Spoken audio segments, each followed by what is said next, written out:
Men o'ylaymanki, bu yerda hoji onalarimiz ham, opalarimiz ham o'tirishibdi. Axloq odob haqida gapirar ekanmiz. Yoki bo'lmasa sizlar ahlilar bilan kelgan bo'lsanglar, xonada yoki billa safarga chiqqanda, ibodatga chiqqanda aytinglar. Ularga ham tegishli bir axloq bor. U ham bo'lsa bitta, bu yerda eng katta e'tibor beriladigan libos.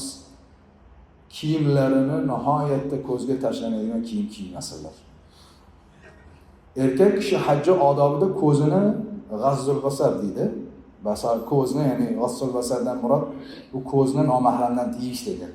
Lekin ba'zida ayollar shu qadar o'zlariga zeb berib yoradilarki, insonlar ko'rishlikka o'zida tabiat qabul qilib qoladi. Kiyimda ehtiyot bo'lishsin. Hatto mana qozdomlarimiz yaxshi biladilar. Bir necha yil avval biz qattiq gapirganmiz. Oppoq kiysin deb turib, shu darajada kiyim kiyib, qo'pol bo'lsa-da aytay, insonni tanasi ko'rinadigan oq kiyimlarni kiygan opalarimiz, onalarimiz bo'ldi. Hatto arablar ham bu gapni gapirdi. Oppoq kiyish shart emas, bo'lsa ham ichi ko'rinmasin. Chunki bu yerda bu narsani ham ehtiyotini qilish onalarimizga, opa-singillarimizga shart bo'ladi. Shuning uchun bir karra aytmoqchi edimki, biz erkak sifatida nomahramdan o'zimizni tiyaylik nazardan.